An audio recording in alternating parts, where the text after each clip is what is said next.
Muy buenos días, mis apreciados hermanos, amigos. Dios nos bendiga en este día. Damos gracias a Dios por esta nueva mañana que nos da. Es un privilegio para mí poder otra vez estar en pie, poderme dirigir a cada uno de ustedes, el poder ir a la palabra de Dios, poder ir a meditar en la vida de Jesús. Es un lindo privilegio que nos da el Señor, aun en medio de la circunstancia difícil que vivimos, poder tener ese encuentro con Dios a través de su palabra. El capítulo es el capítulo 20 del Deseado de todas las gentes. Tiene como título Si no vieres señales y milagros. Y obviamente, basado en la palabra de Dios, en uno de los evangelios, tiene como texto base Juan 4 del 43 al 54. Así que les invito, no vamos a leer todos los versículos, pero quiero enfocarme en un par de ellos. Allí en el capítulo 4 de Juan, vamos a leer desde el versículo 46 hasta el 47, hasta el 48, perdón. Juan 4, 46 al 48. Y nos dice la palabra de Dios: Fue pues Jesús otra vez a Caná de Galilea, donde había convertido el agua en vino. Recuerden, ya habíamos meditado en esa historia. Había en Capernaum un oficial del rey, cuyo hijo estaba enfermo. Cuando oyó aquel que Jesús había llegado de Judea a Galilea, fue a él y le rogó que descendiera y sanara a su hijo, que estaba a punto de morir. Entonces Jesús le dijo: Si no viereis señales y prodigios, no creeréis. Es una linda historia también, tremenda historia de un encuentro, otro encuentro con Jesús. Estamos hablando de este oficial del rey. Y lo que notamos a través de los evangelios, creo que es una serie que había sacado el pastor Badenas, donde habla, se llama Encuentros. El propósito de estas meditaciones es conocer a Jesús, y la mejor manera de conocerlo es mirar en la manera en la que Él se relacionaba con las personas.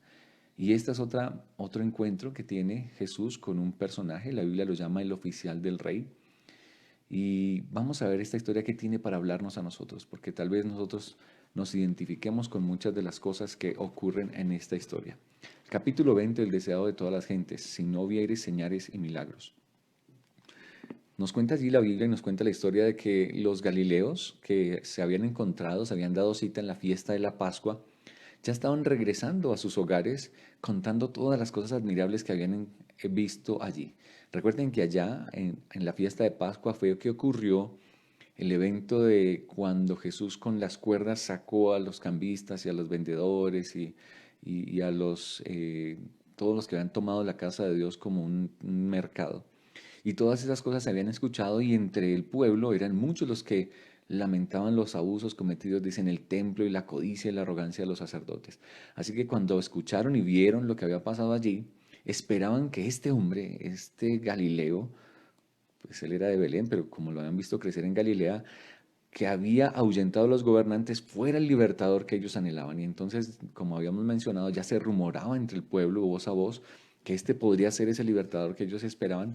Tristemente lo veían como un rey terrenal, como alguien que podría sacarlos de la esclavitud romana, y no lo veían como Jesús realmente quería.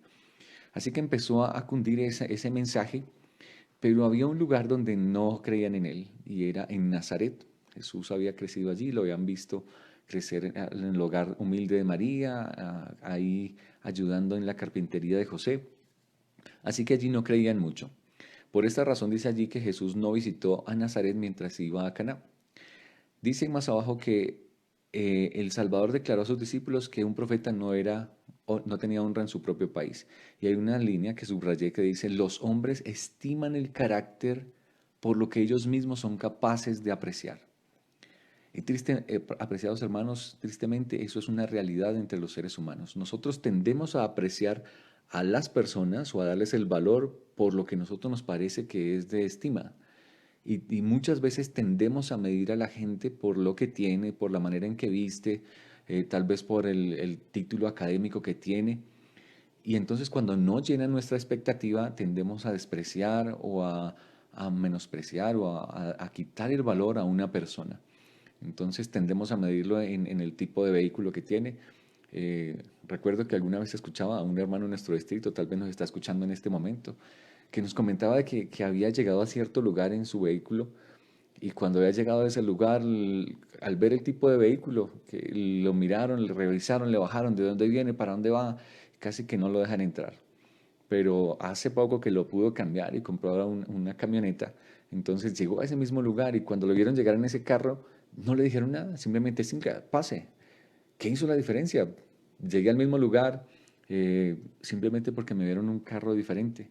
Y es triste, mis apreciados. Nosotros los seres humanos tendemos a medir a la gente por lo que tiene, por la manera en la que se viste, eh, el tipo de celular que tiene, y preguntamos, ¿qué fue lo que estudiaste?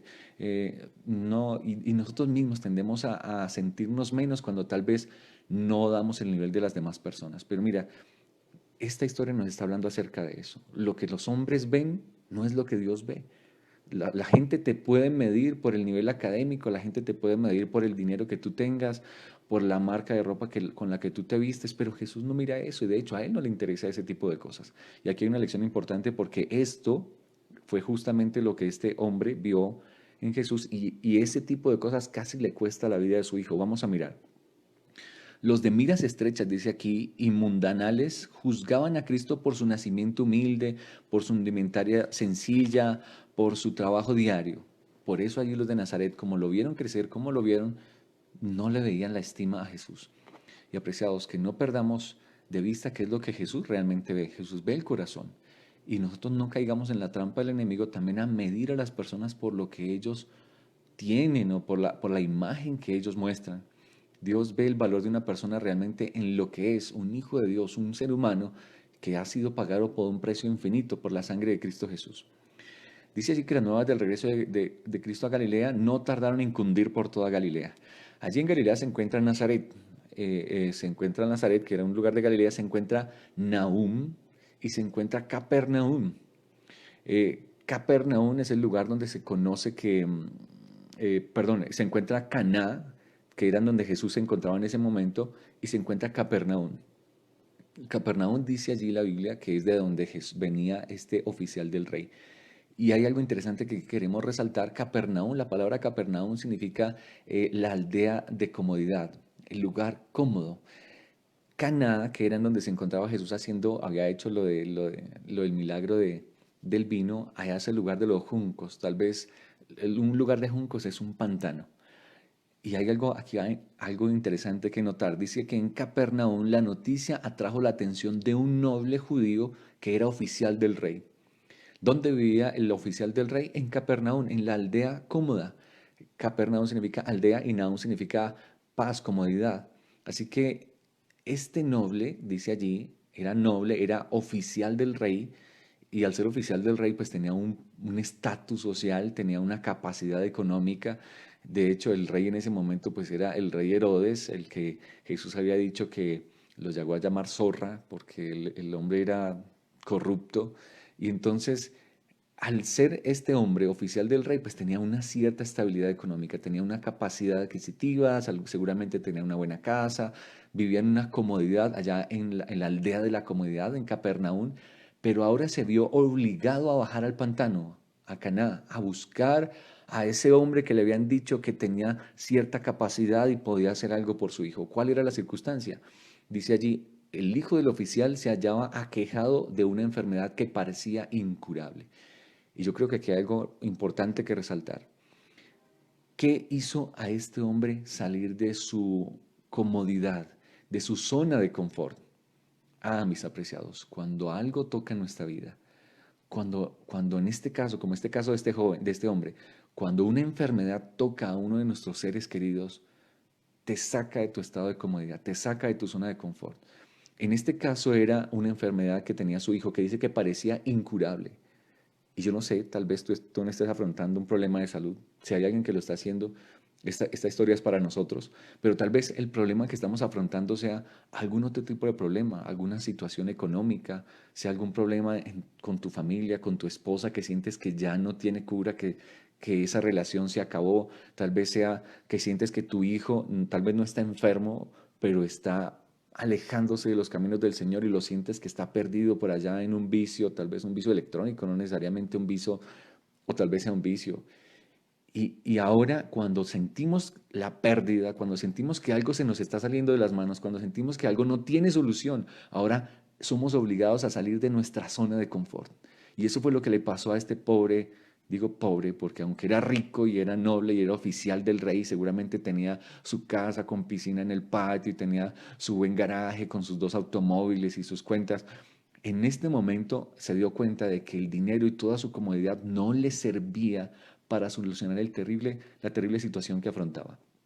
Su hijo a punto de morir, una enfermedad que no tenía cura. Y muchos de nosotros afrontamos, tal vez no eso, pero sí dificultades que sentimos. Señor, ¿cómo soluciono esto? Yo no veo la salida y vemos el panorama oscuro. Y así se encontraba este hombre.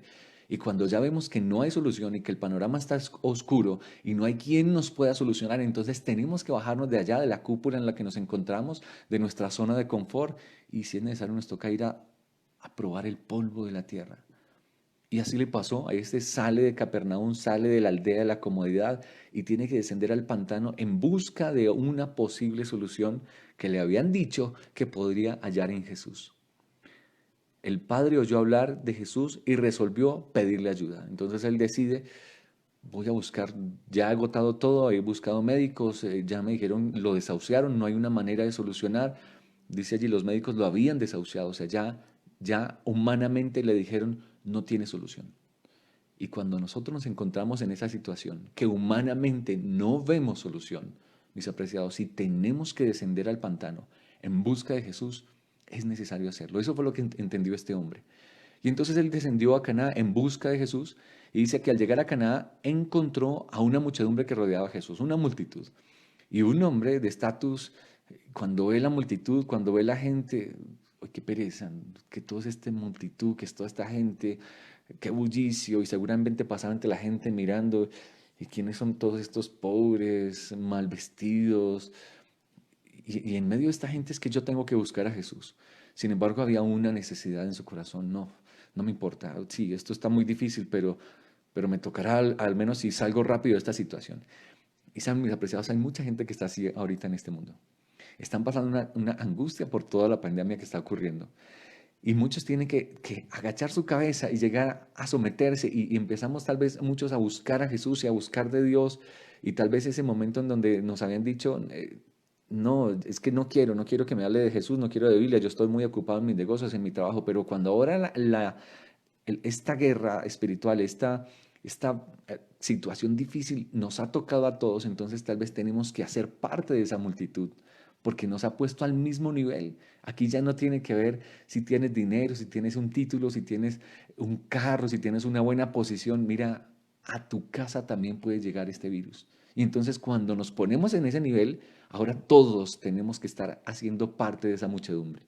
Y este pobre oficial, o vuelvo a decir pobre porque era un pobre sin Jesús, tiene que meterse entre la multitud. Él dijo, bueno, lo voy a hacer porque no tengo otra. Con corazón ansioso se abrió paso ante la multitud en la presencia del Salvador. Y aquí hay una cita que yo quiero resaltar. Cuando viene este oficial, este eh, hombre corrupto, porque si trabajaba para Herodes, pues tenía el dinero seguramente no haciendo cosas buenas, dice, su fe vaciló cuando vio tan solo a un hombre vestido sencillamente, cubierto de polvo y cansado del viaje. Cuando viene el noble, se abre paso entre la multitud y ve a Jesús y dice, ¿esto? ¿Este hombre es el que puede salvar a mi hijo? Y como no lo vio con su ropa de marca, como no lo vio con su... Oye, ¿será que este hombre sí al menos habrá pasado por la universidad? ¿Será que este hombre sí tiene algo que enseñarme a mí? ¿Será que si este hombre puede hacer algo por mi hijo? Oye, apreciados, qué triste. Esas muchas veces en la manera en que nosotros nos acercamos a Dios. Porque cuando Jesús viene y nos muestra que el mensaje de salvación es un mensaje sencillo, es un mensaje en el que tú tienes que venir y entregar tu vida y doblegar tu corazón a Él, y tal vez viene, y yo no sé si ha sido su caso, pero tal vez viene una abuelita con su Biblia, con el celo, tal vez no ha tenido una educación y ella es la que viene con todo el amor a compartirte un mensaje de salvación, a compartirte un texto bíblico, y tú la miras de abajo arriba y dice, y tú puedes enseñarme algo a mí, si yo tengo dos títulos profesionales y dos posgrados, Y esta abuelita, que yo creo que ni terminó el bachiller, puede enseñarme algo a mí. Y mira, mi apreciado, si tú no bajas, si tú no te bajas de ese pedestal, puedes estar perdiendo la oportunidad de encontrarte con el Hijo de Dios. Eso era lo que le estaba ocurriendo a este hombre. Dudó de que esa persona pudiese hacer algo por lo que había ido a pedirle. Dudó de que esa persona pudiera traer algo en lo cual pudiera apoyarse. Y apreciado hermano, mire, esta es por la causa que muchas personas hoy dejan de tener ese encuentro lindo con Jesús y dejan de participar de milagros extraordinarios que Dios quisiera hacer. Por el prejuicio, por cerrarse y creer, ¿acaso Él puede hacer algo por mí? Jesús ya conocía su pesar. Y antes de que el oficial saliese de su casa, el Salvador había visto su aflicción. Y aquí hay algo también lindo. Mire, Dios te conoce, Dios sabe lo que estás pasando, Dios conoce tu pesar, Dios conoce la situación que estás afrontando. Pero muchas veces por nosotros colocar esa cara dura delante de la gente, es decir, a mí no me pasa nada, yo no necesito ayuda de nadie, mira, esa actitud te puede echar a perder los milagros que Dios quiere hacer en tu vida. Quita esa coraza, quita esa barrera que estás poniendo delante de la gente. Muchas personas se acercan a nosotros con el deseo de ayudarnos, muchas no, muchas vienen solo es averiguar cómo está, a, aprender, a saber el chisme de lo que nos está pasando. Pero hay personas que se acercan con corazón sincero y tal vez son las más sencillas que yo puedo pensar. Y vienen en nombre del Señor y quieren extender una palabra de aliento, una promesa. Y nosotros muchas veces sentimos, no, yo no necesito de nada, yo estoy bien. Pero Dios sabe la aflicción y Dios sabe que el corazón está que se parte por allá solo y muchas veces queremos solos afrontar esa situación. Jesús conocía lo que estaba pasando, pero sabía también que el Padre en su fuero íntimo, allá dentro de su corazón donde nadie lo ve, él mostraba una cara y él venía, Señor, necesito que me ayudes. Se había impuesto ciertas condiciones para creer en Jesús. Él se puso condiciones. Cuando lo vio, y ahora sí que peor, dijo, y este es, a menos que se le concediese lo que iba a pedirle, no recibiría a Jesús como el Mesías. O sea, él colocó como condición, voy a ir a pedirle, mi hijo está enfermo. Vamos a ver si es cierto que él tiene el poder, porque dicen que ha resucitado, que ha sanado, que ha curado gente, que ha hecho milagros. Vamos a ver si es cierto. Si él sana a mi hijo, yo voy a creer. Oye, mi hermano, muchas veces nos acercamos a Dios así. Nos acercamos a Dios desafiándole, como queriendo imponer nuestras condiciones a Dios. Y mira, si tú te acercas a Dios así, puedes estar perdiéndote de la bendición de Dios. Nunca se te olvide, Él es Dios, yo soy la criatura, Él es el creador, yo soy la obra de sus manos, Él es el rey, yo soy su siervo, Él es Dios, yo soy simplemente un hombre. ¿Quién soy yo para venir a decirle a Dios cómo tiene que hacer las cosas? ¿Quién soy yo para decirle a Dios qué tiene que hacer en mi vida? Yo debo aceptar su voluntad. Y cuando yo me acerco a Dios como el Rey de Reyes, yo me dispongo porque, Señor, tú eres mi Señor, tú eres mi Rey, yo simplemente soy un siervo. Dime lo que tú quieras. Este hombre no estaba dispuesto. Este hombre estaba esperando, si tú haces el milagro, creer en ti. Pero qué tan triste que nuestra vida se está partiendo, nuestros hogares se están destruyendo y aún así nosotros le colocamos condiciones a Dios para que Él venga a sanar nuestra vida. Su hijo se estaba muriendo en casa y sin embargo venía y colocaba esa barrera de no se te olvide que yo soy un oficial del rey y yo veo que simplemente eres un hombre por allí, así que a mí no me vas a convencer tan fácil. Si tú haces el milagro, yo voy a creer. Oye, mis hermanos, nuestra vida partiéndose y todavía colocándole condiciones a Dios. Pero saben que Jesús es tan lindo que conoce nuestro corazón. Él no actúa como nosotros. Si Él actuara como nosotros, ¿qué hace un orgulloso ante otro orgulloso? Pues también saca el pecho y dice, pues como dicen por ahí, a poco que ni quería. Pero no, afortunadamente Dios no es como nosotros. Y Jesús se queda allí y le hace la declaración del título de este capítulo. No se pone a decirle nada, simplemente él espera, hey, mira, necesito que ayudes a mi hijo. Y Jesús simplemente le contesta, si no vieres señales y milagros, no creeréis. Yo conozco tu corazón, yo sé lo que tú estás pensando y sé que si tú no ves la señal, no vas a creer en mí. Y lo lamento, yo no soy un palabrero, yo no soy aquí un mago, ni un brujo que viene aquí a hacer espectáculos de magia para que la gente al ver mi espectáculo aplaude y se vaya feliz porque les tuve un show. Te equivocaste, oficial, te equivocaste. Yo no soy ese. Ahora cuando el hombre ve eso, ahora sí le temblaron las piernas, porque sabía que él mismo es el que se estaba cerrando la oportunidad de salvación de su hijo. Y aquí es donde empezamos a entender, mis apreciados, que realmente el problema de este noble no era que le había tocado humillarse ante la multitud. El problema de este noble no era que no habían podido encontrar un médico que le solucionara la enfermedad de su hijo. El problema de este noble no era ni siquiera que su hijo estaba enfermo. El problema que tenía este noble era una terrible altivez de corazón.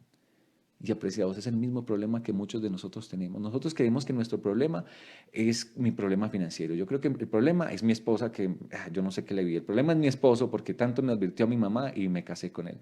El problema son estos hijos que son rebeldes. El problema es ese trabajo que yo tengo. El problema es mi jefe. El problema es el pastor. El problema es la iglesia. El problema es la asociación. Oye, nosotros le tendemos a echar la culpa a todo. Pero Jesús a través de esta historia nos está diciendo, mira, lo que tú crees que es el problema, no es el problema. El problema está dentro de ti. El problema es tu corazón altivo e incrédulo que no permite que mi poder actúe en ti. Y déjame decirte, si sigues así, si tú estás esperando una señal para que puedas creer en mí, te vas a quedar esperando porque yo no soy alguien que viene a hacerte un show para querer convencerte. Mis apreciados, eso puede estar haciéndonos quebrar la oportunidad de vincularnos con Jesús. Nuestro problema, apreciados, está aquí adentro, en el corazón. El problema no es esta pandemia. El problema no es el gobierno que no ha generado soluciones para atender nuestra necesidad. El problema no es que tú no hayas hecho una carrera profesional para poder tener los suministros en casa. El problema no es que tú no hayas abierto una cuenta bancaria. El problema no es el sistema médico del país. Sí, son problemas que acogen nuestra vida, pero realmente el problema nuestro, apreciado, y por la razón que Dios permitió que nos ocurriera esto, es un problema terrible de egoísmo en el corazón. Es un problema de altivez, es un problema de suficiencia propia. Y mientras nosotros no entendamos esto como este hombre, si este hombre no se humilla y lo entiende, mire, su hijo se hubiera muerto. ¿Qué ocurrió allí? Dice, había resuelto creer en él tan solo si se le otorgaba lo que le solicitaba. Yo voy a creer en ti si tú me atiendes. Y Jesús lo mira y le dice, estás poniendo en riesgo tu vida, la vida de tu hijo. Yo no vengo aquí a atender tus caprichos. Dice allí, Jesús puso esta incredulidad en contraste con la sencilla fe de los samaritanos que no habían pedido milagro ni señal. ¿Recuerdan el capítulo anterior? Cuando la samaritana fue y Jesús pasó algunos días en Samaria, y dice allí la Biblia que no hizo ningún milagro allí, y sin embargo la gente creyó, estaba feliz de solo escuchar las palabras de Jesús. Tristemente, hay mucha gente que si no ve señales, si no ve maravillas, si no ve gente que se bota al piso, si no sana tu matrimonio, si no sana tu hijo, si no te quita el problema de salud, si no te ayuda en tu vida financiera, entonces tú no estás dispuesto a creer. Y entonces dicen, no, eso que enseñan los adventistas, eso no es verdad. Por eso yo quiero ir a buscar una iglesia donde hagan milagros, señales, porque ahí sí está el poder de Dios. Oye, mi apreciado, estás muy equivocado. Satanás, si quisiera, puede hacer descender fuego del cielo para hacer señales delante de los hombres y con eso engañar a multitudes. La verdadera fe se basa en un así dice Jehová, en la palabra de Dios. Y este hombre estaba esperando ver milagros y eso le podía costar no solo la muerte de su hijo, sino la perdición eterna, mi apreciado. Jesús, su palabra, es la evidencia siempre presente de su divinidad. Tenía un poder convincente que alcanzó sus corazones. ¿Cuál es la verdadera evidencia, mi apreciado? No es un milagro, no es una señal. De hecho, no es ni siquiera que te solucione el problema que tú tienes. Es la palabra. La palabra es la suficiente evidencia. Y si tú no crees en la palabra y estás esperando que ocurra algo en tu vida, como lo hemos visto vez tras vez, la gente se acerca a Dios porque quiere que le cambie, le solucione los problemas. Y si no te solucionan los problemas, entonces ya no crees en Dios. Si no te soluciona el problema, entonces ya no estás dispuesto a seguirle. Entonces lo sigues realmente porque es Dios o lo sigues porque Él quiere que solucione tus problemas. Esa es la situación que estaba viviendo este hombre. Jesús viene y lo mira y como quien dice, tú vienes a que yo sane a tu hijo para que creas. Y si no lo sano, entonces, ¿no me vas a seguir? ¿No vas a creer en Dios? Y es la misma pregunta que nos hace hoy. Yo no sé cuál sea el problema que tú estés pasando, pero si lo estás colocando como condición para creer en Jesús, déjame decirte, te vas a chasquear. Te vas a chasquear, porque la única evidencia de poder de Cristo se llama la palabra de Dios. Dice, su palabra evidencia siempre presente de su divinidad. Ahora, Cristo se apenó, y lo tremendo es esto, estamos conociendo a Jesús. Jesús no te mira con los ojos y ¿qué vas a hacer? Pues no te voy a sanar a tu hijo. No, si Jesús fuera como nosotros, hoy hacía rato que ya no existía este planeta.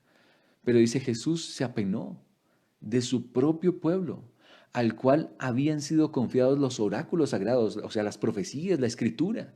Y se apena, mis apreciados, que Él ve a su pueblo, a la iglesia, a nosotros, adventistas, conocedores de la profecía, de los oráculos sagrados, que no oyesen la voz de Dios que le hablaba por su Hijo.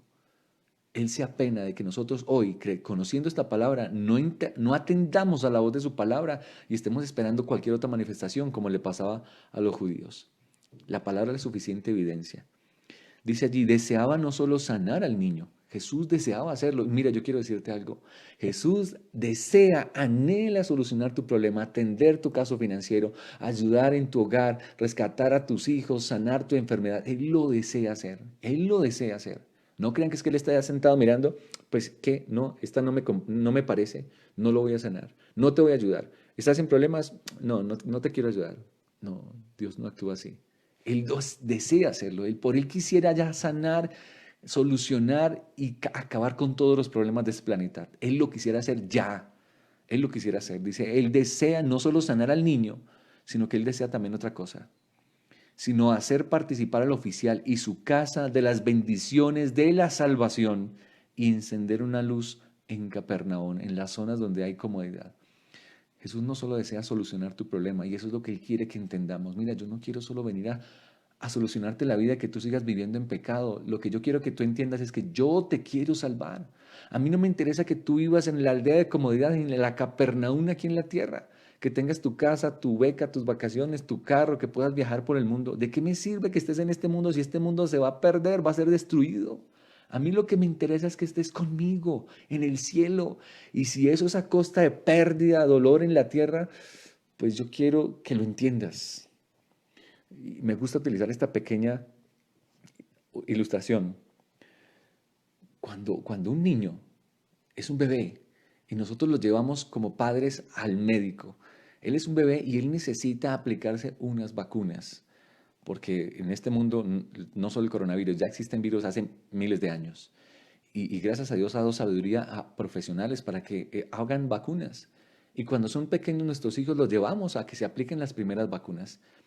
Y el bebé que nunca tal vez ha tenido un dolor, nada, está en mis brazos, yo lo llevo y se lo presento a un extraño. Y ahora el niño mira a ese extraño y ve, ¿y quién es extraño, papá? ¿Quién es extraño, mamá? Él no habla, ¿no? Pero él piensa, no lo conozco.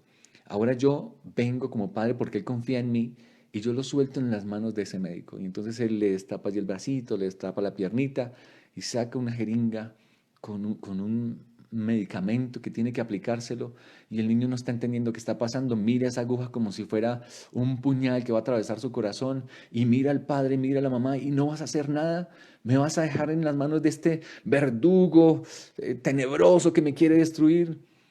Pero los padres simplemente lo miran, mira, va a pasar, tranquilo, confía, esto va a pasar rápido, no va a pasar nada. Y entonces ahora viene ese médico, le aplica ese chuzón, el niño llora, desesperado, salen sus lágrimas y mira a sus padres y dice, oye, me dejaste hacer esto, ¿por qué lo dejaste hacer? Y entonces el médico vuelve y lo entrega en las manos de su padre y él se aferra y llega a sentir como que, oye, pero ¿por qué? ¿Por qué me dejaste hacer esto? Mis apreciados, es lo mismo que pasa con Dios. Dios sabe que lo que permite en esta tierra lo hace con el propósito de vacunarnos contra una cosa que se llama pecado. Y el niño no lo entiende en su momento, pero cuando él ya crece, le da gracias a su padre porque, oye, gracias por esas vacunas, porque hoy estoy y ya no me afectan cosas que podrían destruirme. Mis apreciados, eso es lo que hace Dios con nosotros. Dios desea sanarnos, Dios desea restaurarnos, Dios quisiera cambiar todo en este mundo ya. Pero ¿sabes por qué no lo hace? Porque así como el oficial dice, él necesitaba hacerlo participar a él y a su casa de la salvación. A Dios no le interesa tanto que tú tengas una vida de comodidad en esta tierra. Y Él lo quisiera hacer, Él lo desea. Pero si eso te va a costar la pérdida de la vida eterna, Él dice, mira, no, así me toque, que te toque un chuzoncito. Te va a doler, pero yo quiero que entiendas, a mí lo que me interesa es, vas a vivir aquí 70, 80 máximo, 90 si es que te estiran los años, pero lo que yo te estoy ofreciendo es vida eterna. Y no una vida como la que vives allí, que puedes tener una comodidad media, pero estás escondiéndote de que no te van a robar, de que no te van a extorsionar, de que no te vayas por un camino y te paren del carro y te bajen de allí, te maten la familia por quitarte un peso. No, yo te estoy ofreciendo vida eterna donde no hay dolor, sufrimiento, no hay enfermedad, donde hay paz, donde hay armonía, donde podrás salir y viajar, no solo aquí a conocer una isla o otro país, vas a salir a conocer otros mundos en el universo. Mira, eso es lo que tengo para ti, necesito que lo entiendas, confía en mí, es lo que dice Dios. Tristemente este oficial estaba cerrándose a esa oportunidad, estaba cerrándose a desarrollar fe en Jesús. Debía comprender su necesidad antes de llegar a desear la gracia de Cristo. Dice, este cortesano, este oficial, representaba a muchos de su nación. Y yo quiero decirte, ese noble representa a muchos hoy en día en el mundo. Se interesaban en Jesús por motivos egoístas. Esperaban recibir algún beneficio especial de su poder y hacían depender su fe de la obtención de ese favor temporal, pero ignoraban su enfermedad espiritual y no veían su necesidad de la gracia divina. Apreciados, eso es lo que pasa hoy en día. Muchos nos ocurre lo mismo. Buscamos a Jesús esperando recibir un beneficio especial para solucionar un problema, una necesidad temporal, pero no vemos nuestra necesidad de cambio interno, de abandono del pecado. Y eso es lo que le va a pasar a muchas personas. Se bloquearán y van a perder la oportunidad de recibir el milagro divino. Las palabras que Jesús dirigió al noble desnudaron su corazón. Si tú no ves señales, no vas a creer. Y entonces el noble, al verse confrontado, él sabía, este hombre sabe lo que yo estoy pensando, sabe que yo vengo es por él, si me soluciona el problema, si no, no voy a creer. Vio que eran egoístas los motivos que le habían impulsado a buscar a Jesús. Él mismo se desnudó, él mismo reconoció, sí es cierto, yo quedó desarmado delante de Jesús. Y mire lo que dice aquí, que me llama la atención. Dice, con profunda angustia comprendió que su duda podría costarle la vida de su hijo. Y yo quiero que tú comprendas hoy, porque es lo mismo para nosotros. Necesitamos entender con profunda angustia que nuestras dudas, que nuestra incredulidad es la que nos puede costar la pérdida de la vida eterna. Nos puede costar la pérdida de nuestro hogar, de nuestros hijos, porque nosotros nos acercamos a Jesús con interés de que Él nos solucione y no con el deseo que nos cambie esta vida de pecado. Ahora Él se dio cuenta que la vida de su hijo no estaba en manos de Dios. La vida de su hijo estaba en sus manos.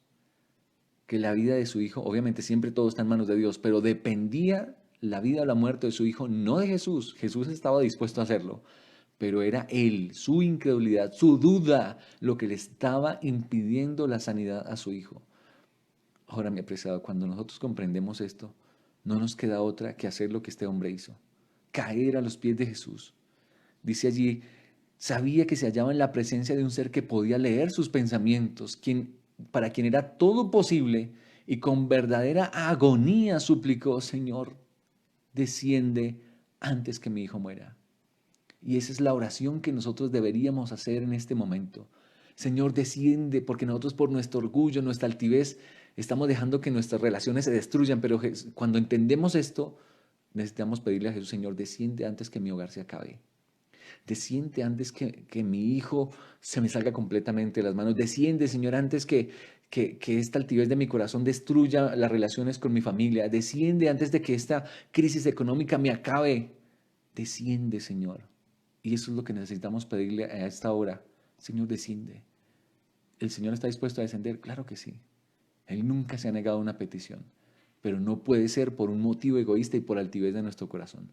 Ahora él se aferró, dice allí el libro, se aferró a Cristo como Jacob cuando trabó del ángel, cuando luchaba con él aquella noche, que le dijo, no te dejaré, no te dejaré hasta que me bendigas, si no me bendices. Apreciados, esa es la manera en que tenemos que dirigirnos a Dios, no porque Dios sea altivo, no porque Dios requiera de que nosotros nos humillemos, que nos humillemos delante de Él para que Él conceda como un Dios tirano, a ver, póstrese, a ver, béseme los pies. Y entonces le contesto, no, Dios no es así. De hecho, el problema de altivez no es de Él, el problema de altivez es nuestra. Nosotros somos los que vamos y nos paramos delante de Él a ver, si tú me atiendes, entonces yo te creo. Qué ironía.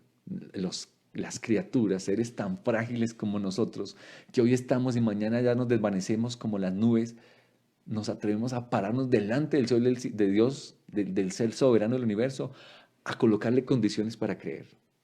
Oye, ¿sabes qué? Eso es lo que nos puede costar a nosotros, no solo pérdidas en esta tierra, sino en la vida eterna. Esa fue la condición que le colocó Satanás en el cielo. Se aferró a Cristo, dice, el Salvador no puede apartarse del alma que se aferra a Él invocando su gran necesidad. Y Jesús no te va a mirar con altivez. Cuando nos aferramos a Él, a sus piernas y le decimos, Señor, ayúdame, desciende antes que esta crisis existencial me acabe, que la depresión.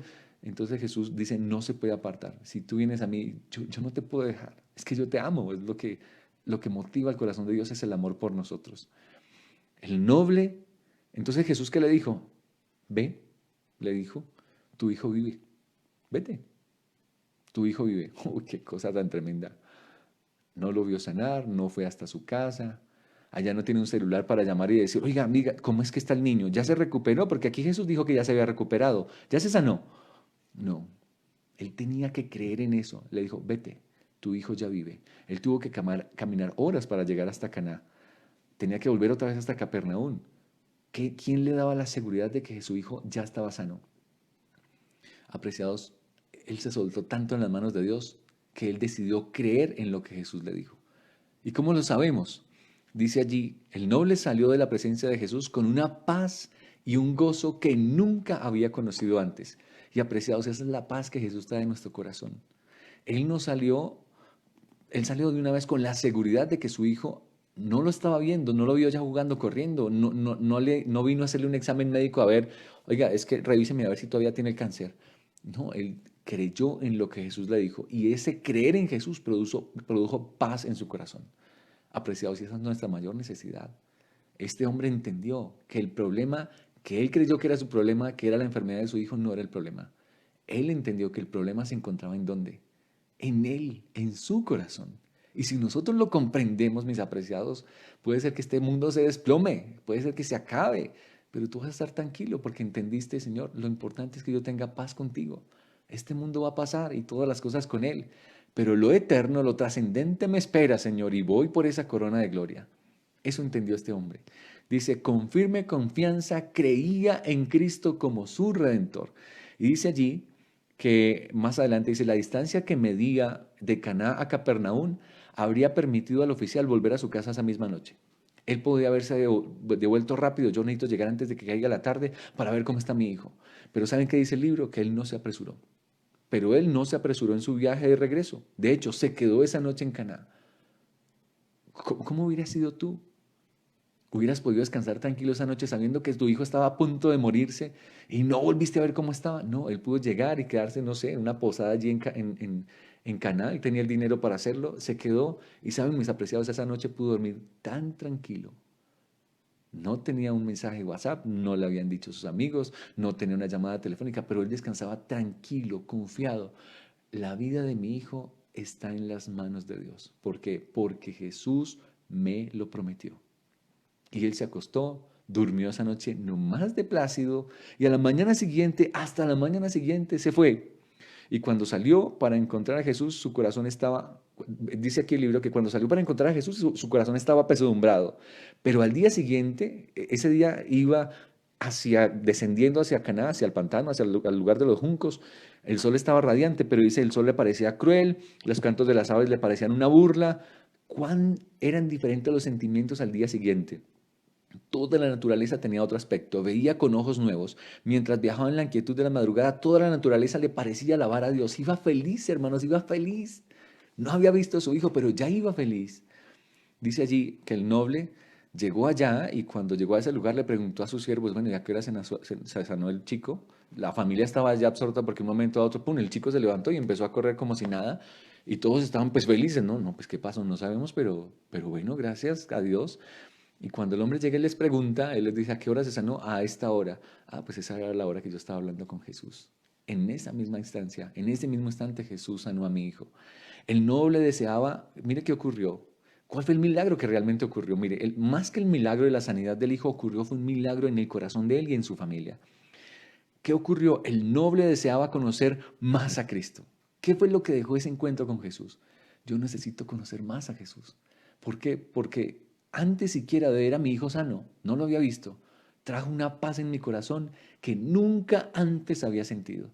Y cuando tú recibes una paz de esa, mis apreciados, lo que tú más anhelas es, yo necesito más de Jesús, quiero conocerle más, quiero recibir más de esa gracia, quiero gustar más de ese amor. Su aflicción fue santificada por la conversión de toda su familia. Oye, mi apreciado, ¿por qué Dios permitió que pasara eso en esta familia? Dios tenía un propósito aún más amplio. No solo restauró la vida de este pequeño, no solo convirtió a un noble, altivo, autosuficiente que trabajaba para el gobierno corrupto de ese rey Herodes, no solo lo convirtió, sino que toda su familia llegó a los pies de Cristo Jesús. Oh, mis apreciados, yo creo que no necesito explicar esto. Dios ya te está explicando, mostrando qué es lo que quiere contigo, qué es lo que quiere con tu familia. Porque hay veces permite circunstancias difíciles en nosotros. Él no está buscando solo solucionar nuestros problemas, Él está buscando nuestra salvación y la salvación de nuestra familia. Y si nosotros lo comprendemos como este hombre, si lo comprendemos, permitiremos que Dios haga ese milagro extraordinario en todos nosotros. Y voy a terminar con estos dos párrafos que casi los subrayé todos de esa página 176. Dice, el que bendijo al noble en Capernaum siente hoy tantos deseos de bendecirnos a nosotros. No crean que era esa es una historia linda de la Biblia, pero conmigo es diferente. Pero como el Padre afligido, somos con frecuencia inducidos a buscar a Jesús por el deseo de algún beneficio terrenal. Y hacemos depender nuestra confianza en su amor de que nos sea otorgado el pedido. Nosotros cometemos el mismo error que este hombre. El Salvador anhela darnos una bendición, escucha muy bien esto, mucho mayor que la que le solicitamos. Nosotros venimos a Dios, ay Señor, ayúdame, dame un trabajito que es que no tengo. Pero Él sabe que el problema no es el trabajo, el problema es que yo soy egoísta, porque soy falto de fe, porque yo apenas me den el trabajo, lo primero que hacer es que voy a dar la espalda a Dios y me voy a ir a trabajar el sábado y cualquier otra cosa. Entonces Dios hay veces nos tiene en apreturas. Y Él dice, Él anhela no solo darme un trabajo, dice, Él anhelaría darme algo mucho mayor de lo que estoy solicitando. Señor, dame un trabajito, así sea un salario mínimo, yo con eso soluciono. Y dije, mire, yo no quisiera darte un mínimo, yo quisiera darte un salario de 5 millones. Y no quiero que suene esto como evangelio de prosperidad, ¿no? Pero me refiero a que Dios quiere darnos mucho más de lo que nosotros le pedimos.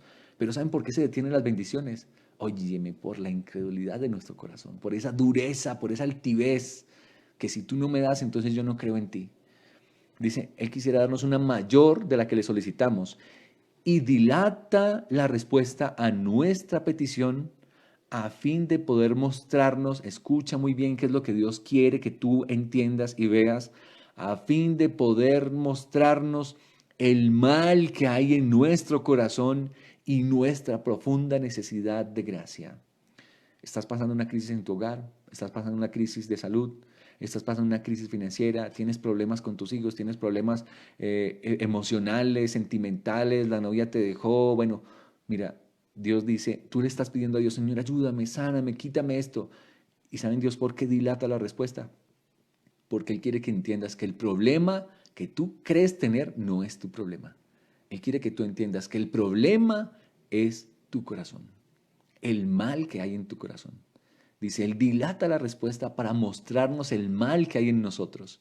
Desea que renunciemos al egoísmo que nos induce a buscarle. ¿Qué es lo que quiere que renuncie? Que yo no lo busque a Él por el beneficio que me puede dar, sino que lo busque a Él en gratitud por su sacrificio, porque me salvó. Confesando nuestra impotencia y acerba necesidad, debemos confiarnos completamente en su amor. Señor, yo no sé por qué está pasando lo que me pasa, pero yo sé que tú me amas. Y sea que brille la luz del día y pase una vida de tranquilidad, de comodidad, pero sea que esté pasando en la más oscura tormenta y en las tinieblas de esta vida, Señor, no sé, no entiendo, pero yo sé algo, tú me amas y estoy dispuesto a confiar en ti. Eso es lo que Él está esperando de nosotros. Y cuando eso ocurre, mis apreciados, ocurre lo que le ocurrió a este hombre. Dios no nos va a dejar en tormenta toda la vida. Dios nos va a sacar a la luz y nos va a mostrar esa gloria que emana de su trono, de su amor hacia nosotros. El noble quería ver el cumplimiento de su oración antes de creer, pero tuvo que aceptar el acerto de Jesús. Él quería ver, muéstrame a mi hijo sano. Y él dijo, no, ahora te voy a voltear el papel. Tú tendrás que creer antes de ver el milagro.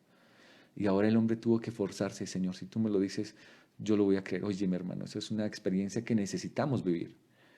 Nuestra fe en Cristo no debe estribar en que veamos o sintamos que Él nos oye. No necesitamos una manifestación externa.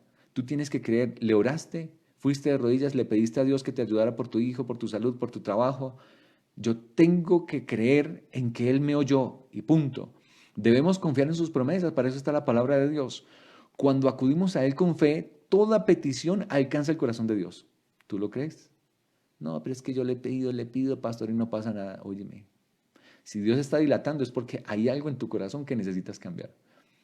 Pero tú tienes que creer que si le colocaste eso en manos de Dios, dice aquí, toda petición alcanza el corazón de Dios, toda petición. Cuando hemos pedido su bendición, debemos creer que la recibimos y agradecerle de que la hemos recibido. Señor, gracias. Lo que hizo este hombre. Sanaste a mi hijo, gracias, voy a dormir tranquilo. No lo he visto, pero yo sé que si tú lo dijiste, se sanó. Luego debemos atender nuestros deberes, seguros de que la bendición se realizará cuando más la necesitemos. ¿Qué tenemos que hacer? Ya lo coloqué en manos de Dios. Vaya y descanse tranquilo. Si al día siguiente se levanta y el problema no se solucionó, usted igual esté tranquilo, Señor, esto ya está en tus manos y yo voy a creer que la bendición se realizará cuando yo más la necesite. Y ya, hermanos, esa es una confianza de un niño en las manos de su padre. Cuando hayamos aprendido a hacer esto, mis apreciados, cuando lo hayamos aprendido a hacer, sabremos que nuestras oraciones son contestadas. Dice aquí, Dios obrará por nosotros mucho más abundante de lo que nosotros le pedimos conforme a las riquezas de su gloria, en la potencia de la operación de su fortaleza. Mis apreciados, qué linda lección nos trae el Señor en esta mañana. Yo quiero que tú entiendas, y que yo necesito entenderlo, por más difícil tormenta y problemas que estemos pasando, Dios te está diciendo en esta mañana, mira, yo quiero que tú comprendas que el problema que tú tienes, el que tú crees tener, realmente no es el problema. El problema está en tu corazón. Y si tú comprendes el mal que hay dentro de él y me permites limpiarte de esa maldad, entonces saldrá luz de un nuevo amanecer y verás no solo lo que tú estás pidiendo, sino cosas aún mayores que estas estoy dispuesto a mostrarte. Es lo que el Señor nos pide que entendamos en esta mañana. Mis apreciados hermanos, Dios nos bendiga en este día, nos ayude a tener esa experiencia de fe, que podamos soltarnos en Dios. Señor, si va bien, gloria a tu nombre, y si no va bien, igual vamos a seguir creyendo en ti. Señor, ayúdanos a tener esa experiencia.